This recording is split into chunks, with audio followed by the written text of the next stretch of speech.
बिस्मिल्लाहिर्रहमानिर्रहीम। SketchUp complete course classes series का ये दूसरा लेक्चर है। फर्स्ट लेक्चर में हमने स्केचअप के यूज़र इंटरफेस को देखा था। इस लेक्चर में हम स्केचअप में यूनिट किस तरह सेट करते हैं इस बारे में जानेंगे। नीज़ यूनिट के टाइप्स ऑफ फॉर्मेट कितने हैं इस बारे में भी डिस्कस करेंगे और उनके दरमियान क्या फ़र्क है।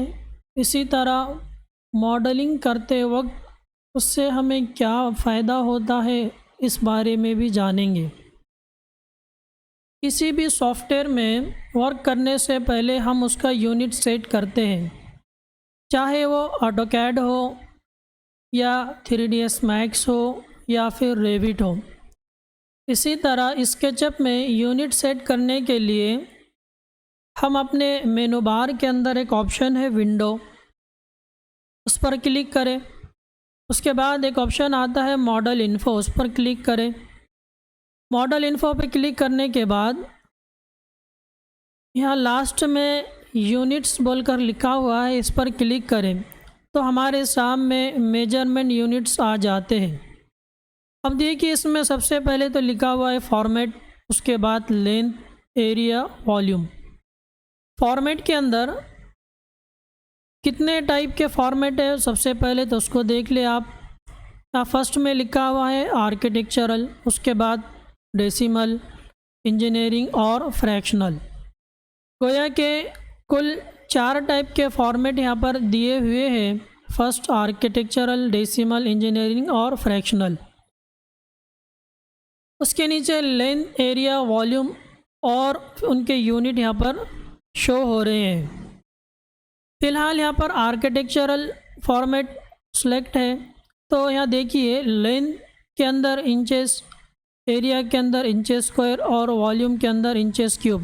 गोया के तीनों के अंदर जो यूनिट शो हो रहे हैं वो इंच वाले। अगर हम इस फॉर्मेट को चेंज करके इंजीनियरिंग करते हैं तो अब देखिए कि लेंथ, एरिया, वॉल्यूम तीनों के अंदर जो यूनिट है वो हमारे फिट में शो हो रहे हैं। इसी तरह अगर हम डेसिमल करते हैं अपने फॉर्मेट को, अब देखिए लेंथ के अंदर इंचेस और एरिया के अंदर फीट स्क्वायर और वॉल्यूम के अंदर फीट्स क्यूब के ये जो है तो यूनिट हमें नज़र आ रहे हैं। इसी तरह डेसिमल के अंदर हमें यूनिट चेंज करने का ऑप्शन भी दे रहा है कि हम अपने अकॉर्डिंग उसके अंदर यूनिट सेट कर सकते हैं। लेंथ में हम फीट, मिलीमीटर, सेंटीमीटर, मीटर जो भी यूनिट रखना चाहे रख सकते हैं। इसी तरह एरिया के अंदर भी अगर हम चेंज करना चाहें तो चेंज कर सकते हैं यूनिट को।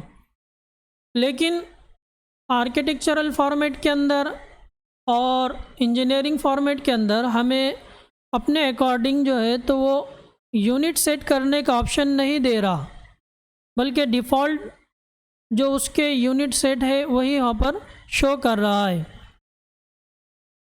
इसी तरह फ्रैक्शनल फॉर्मेट के अंदर भी देखिए आप, यहाँ पर लेंथ, एरिया, वॉल्यूम तीनों के अंदर इंच में शो हो रहा है। अब आर्किटेक्चरल फॉर्मेट और इंजीनियरिंग फॉर्मेट के दरमियान क्या फ़र्क है, एक दफ़ा इसको भी देख ले आप। इन दोनों के दरमियान में फ़र्क को समझने के लिए बस इतनी बात याद रखें कि आर्किटेक्चरल फॉर्मेट का जो बेस है वो इंच है और इंजीनियरिंग फॉर्मेट का जो बेस है वो फिट है। अब वर्किंग में इसका क्या फ़र्क होता है उसको एक मिसाल से समझिए कि हम यहाँ पर अभी एक लाइन ड्रॉ करेंगे। हमने लाइन टूल सेलेक्ट किया, उसके बाद अपने कीबोर्ड के ऊपर 9 को प्रेस कर कर इंटर दबाएं।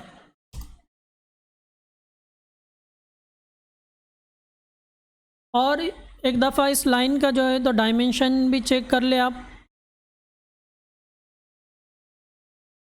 देखिए ये जो लाइन है वो 9 इंच की ड्रॉ हो चुकी। अब हम यहाँ से इंजीनियरिंग फॉर्मेट सेलेक्ट करते हैं, फिर दोबारा हम एक लाइन ड्रॉ करेंगे।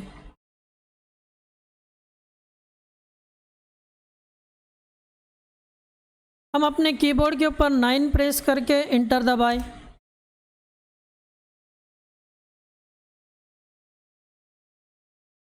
एक दफ़ा इसका भी आप डायमेंशन चेक कर लें। तो देखिए ये जो लाइन है ये 9 फीट की ड्रॉ हो चुकी। अब इन दोनों सूरतों में पहली शक्ल में हमने क्या किए थे, जब हमारा आर्किटेक्चरल फॉर्मेट यहाँ पर सेलेक्ट था तो 9 प्रेस करके इंटर दबाए तो उसने क्या किया था, यहाँ पर 9 इंच की लाइन जो है तो लाइन यहाँ पर क्या हो चुकी थी, ड्रॉ हो चुकी थी। लेकिन इंजीनियरिंग फॉर्मेट के अंदर वही हमने 9 प्रेस करके इंटर दबाए थे, यहाँ पर 9 फीट की लाइन ड्रॉ हो चुकी। इससे क्या पता चला कि इंजीनियरिंग फॉर्मेट का जो बेस है वो फिट है और आर्किटेक्चरल फॉर्मेट का जो बेस है वो इंच है। मतलब ये कि हमें अगर इंजीनियरिंग फॉर्मेट में हम वर्क कर रहे हैं तो हमें उसे फिट के कमांड देने की ज़रूरत नहीं है, बल्कि वो ऑटोमेटिकली जो है तो उसको क्या कर लेता है, फिट में कन्वर्ट कर देता है। इसी तरह अगर हम आर्किटेक्चरल फॉर्मेट में वर्क कर रहे हैं तो हमें उसे इंच के कमांड देने की ज़रूरत नहीं है, बल्कि वो ऑटोमेटिक उसे इंच में कन्वर्ट कर लेता है।